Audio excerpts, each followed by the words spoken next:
Indonesia adalah negara demokrasi konstitusional, di mana dalam pasal 1 ayat 3 Indonesia merupakan negara hukum, dan dalam pasal 1 ayat 1 Indonesia adalah negara kesatuan yang berbentuk republik, di mana dalam aspek politik Indonesia menganut sistem pembagian kekuasaan. Assalamualaikum warahmatullahi wabarakatuh. Dewan Juri yang terhormat, perkenalkan kami dari Universitas Islam Lamongan. Saya Dian Rahmawati sebagai pembicara pertama, dan di sebelah kiri saya ada Muhammad Wildan sebagai pembicara kedua, dan di sebelah kanan saya ada Muhammad Al-Fazizi sebagai pembicara ketiga. Dewan Juri yang terhormat, mosi pada siang hari ini adalah perampasan hak politik para ex-HTI dan ex-PKI lewat rancangan undang-undang pemilu. Latar belakang dalam mosi kali ini adalah di mana dalam draft revisi rancangan undang-undang pemilu pasal 182 ayat 2 huruf II masuk dalam program legislasi nasional atau yang disebut dengan Prolegnas prioritas DPR tahun 2021, di mana terdapat salah satu aturan dalam undang-undang tersebut yang menimbulkan polemik dalam masyarakat, yaitu adanya larangan bagi mantan anggota Hizbut Tahrir Indonesia atau HTI mengikuti pemilihan umum, baik pemilihan legislatif, kepala daerah sampai dengan presiden. Hal tersebut membuat HTI disamakan dengan PKI yang dilarang untuk mengikuti pemilu. Dewan Juri yang terhormat, seperti yang kita ketahui, ex-HTI dan PKI adalah ormas yang bertentangan dengan Pancasila, di mana Pancasila adalah ideologi nasional bangsa Indonesia dan memiliki kedudukan dasar negara dan memiliki kesesuaian dengan bangsa Indonesia.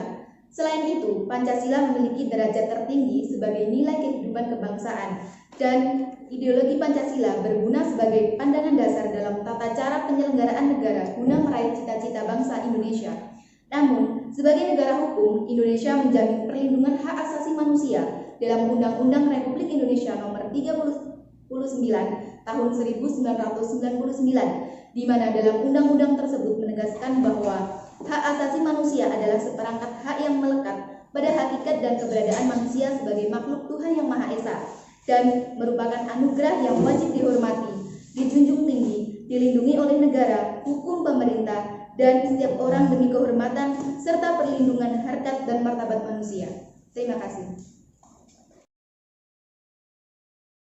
Baik, terima kasih Dewan Juri yang terhormat. Di sini kami sebagai pembicara kedua atau tim pro, kami sangat setuju dan mendukung dengan adanya mosi kali ini, yaitu tentang perampasan hak politik bagi ex-HTI dan PKI dalam RUU Pemilu. Kenapa? Karena kedua ormas ini keduanya memiliki isu di masyarakat yang nantinya ditakutkan atau diidentifikasi akan berpotensi merubah ideologi atau konsensus bangsa apabila dari masing-masing ex-HTI dan PKI ini diberikan ruang untuk maju menjadi calon pemilu atau menggunakan haknya untuk dipilih. Mari kita melihat sejarah. PKI, Partai Komunis Indonesia, yang telah memberikan sejarah kelam bagi bangsa Indonesia dengan mencoba merubah ideologi bangsa melakukan pergerakan dengan puncaknya di tahun 1965 pada tanggal 30 September, yang mana pada tragedi itu melibatkan pembunuhan hingga 7 jenderal sekaligus. Selanjutnya, HTI meskipun di Indonesia belum pernah melakukan pergerakan langsung, tetapi Hizbut Tahrir ini memiliki sejarah kelam di negara lain, yang mana sejarah itu mengakibatkan dapat klaim dari masyarakat Indonesia tentunya, dan akan mengakibatkan atau membahayakan atau ditakutkan akan merubah ideologi bangsa. Kalau wadah organisasinya saja sudah ditentang oleh bangsa kita, maka secara tidak langsung para oknum-oknum orang-orang di dalamnya tentunya akan ditakutkan juga akan merubah atau mengancam ideologi bangsa yang telah selama ini kita pegang dan kita pertahankan. Selanjutnya, HTI dan PKI, keduanya ormas tersebut sudah selayaknya disamaratakan. Kenapa? Karena tujuan politik keduanya yang sama-sama ingin menciptakan politik kekuasaan internasional yang mana dapat merobohkan bangunan-bangunan bangsa.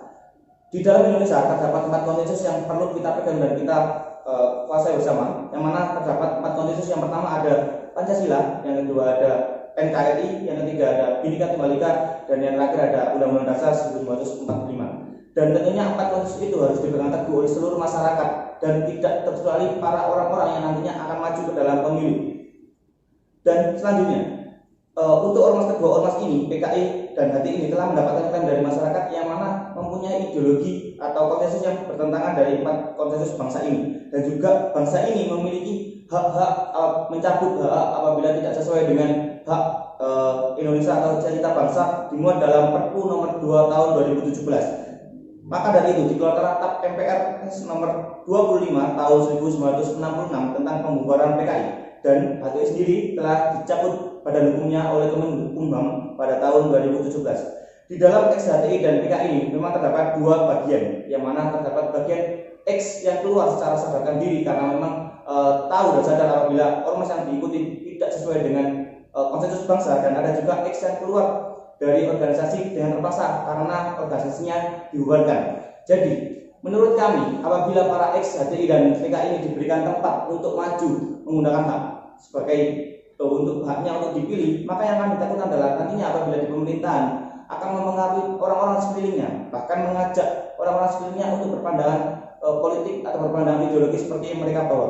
Maka mekanisme yang kita tawarkan adalah memberikan tugas kepada KPU untuk men-screening para calon-calon yang nantinya akan maju ke dalam pemilu dengan cara membentuk badan screening bagi calon-calon pemilu yang akan mendaftarkan diri. Apabila mosi ini dilaksanakan, tentunya itu merupakan satu langkah buat kita semua untuk mempertahankan dan terus menjaga kedaulatan NKRI ini, menjaga konsensus dan ideologi bangsa. Dan apabila mosi ini tidak dilaksanakan atau dicabut, maka yang akan kita takutkan adalah apabila nanti dari oknum X HTI atau PKI ini mendapat tempat di pemerintahan, akan mengganggu jalannya politik, dan yang ditakutkan lagi akan terkikis secara tidak langsung ideologi-ideologi bangsa yang selama ini kita pegang dan kita pertahankan. Maka di sini kita sebagai tim 2 atau tim pro sangat setuju dan mendukung dengan adanya mosi kali ini. Terima kasih. Terhormat, perkenalkan saya Alfandi. Di sini saya akan berlaku sebagai pembicara kontra. Kemudian saya akan menjelaskan beberapa argumen yang mengenai penolakan terhadap mosi pada siang hari ini. Yang pertama, yang perlu kita ketahui bersama adalah Indonesia merupakan negara demokrasi di mana hak mengenai kebebasan berpendapat telah diatur dalam pasal 27 ayat 1 dan 2, pasal 28, pasal 28D ayat 3, dan pasal 28E Undang-Undang Dasar 1945. Tentunya ini menjadi dasar bahwasanya perbedaan pandangan politik tidak bisa menjadi justifikasi terhadap pencabutan hak politik seseorang. Kemudian lebih lanjut lagi, apabila mosi ini mengenai mosi pencabutan hak politik terhadap ex-PKI dan ex-HTI tetap dilanjutkan dan tetap akan disahkan, maka ini akan menyebabkan citra diskriminatif terhadap golongan-golongan tertentu. Lebih spesifiknya adalah golongan ex-PKI dan ex-HTI. Tidak menutup kemungkinan nanti golongan-golongan tersebut akan mendapat diskriminasi di hadapan masyarakat. Tidak hanya hak politiknya yang akan diambil, tapi juga hak hidupnya di masyarakat pun akan terganggu karena diskriminatif tersebut. Kemudian rasanya ini juga tidak relevan dengan rekonsiliasi yang menjadi tekad nasional bangsa terhadap mereka yang dianggap sebagai anggota PKI. Sebenarnya yang kita ketahui bahwasanya kita sebagai warga negara Indonesia telah menyepakati sebuah rekonsiliasi bahwasanya mereka yang dianggap sebagai anggota PKI tapi tidak terbukti secara real, mereka harus mendapatkan pembersihan nama seperti itu. Kemudian lebih jauh adalah seperti yang kita ketahui bahwasanya pertanggungjawaban hukum itu adalah bersifat personal maupun dan individual, bukan bersifat kolektif.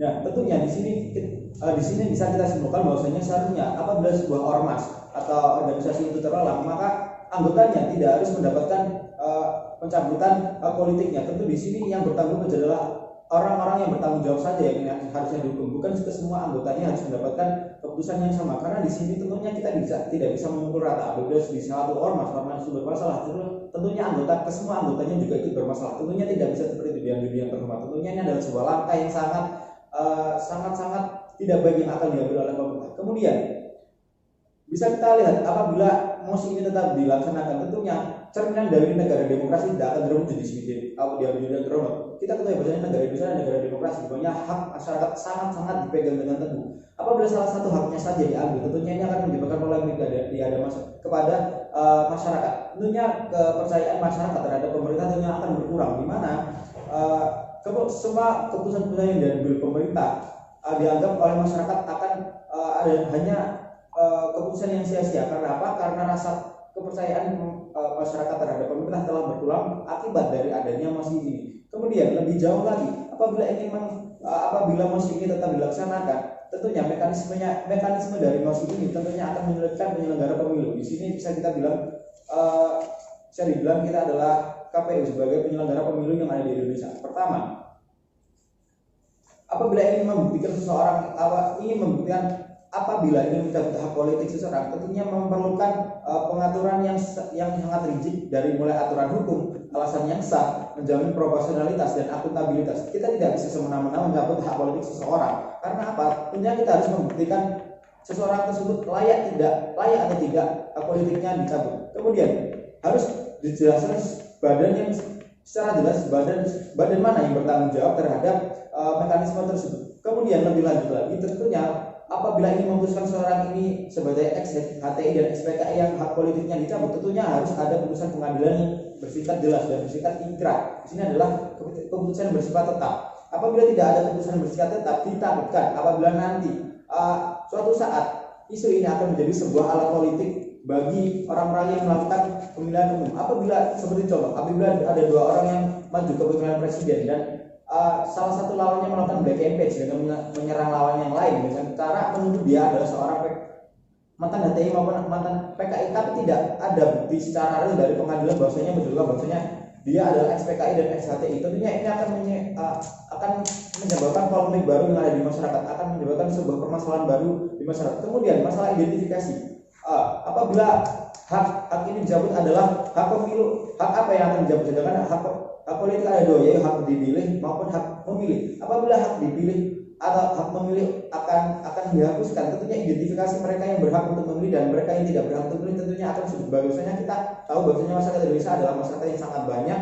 Tentunya ini akan menghabiskan anggaran yang cukup besar. Tentunya ini juga akan menghabiskan waktu yang sangat panjang. Tentunya ini akan mewujudkan bahwasanya apabila mosi ini tetap dilaksanakan akan membawa Indonesia bukan menjadi lebih baik, tapi akan membawa dampak lebih buruk bagi Indonesia. Maka dari itu kami menolak mosi ini. Terima kasih.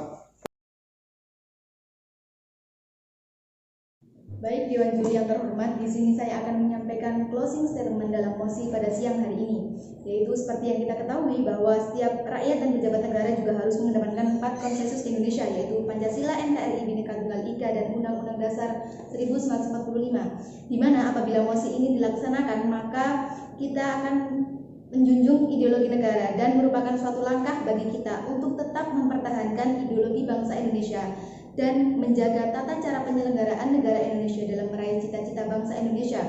Dan Indonesia akan memberikan keamanan dan stabilitas pada masyarakatnya sehingga tidak terjadi perpecahan dan perselisihan. Namun dalam segi politik, apabila mosi ini dilaksanakan, maka secara tidak langsung akan memberikan kebebasan berpendapat yang mana tidak sesuai dengan asas demokrasi yang ada di Indonesia dan akan memberikan perlindungan HAM yang tidak sesuai. Dan seharusnya pemerintah juga memberikan kepastian hukum terhadap masyarakatnya. Terima kasih.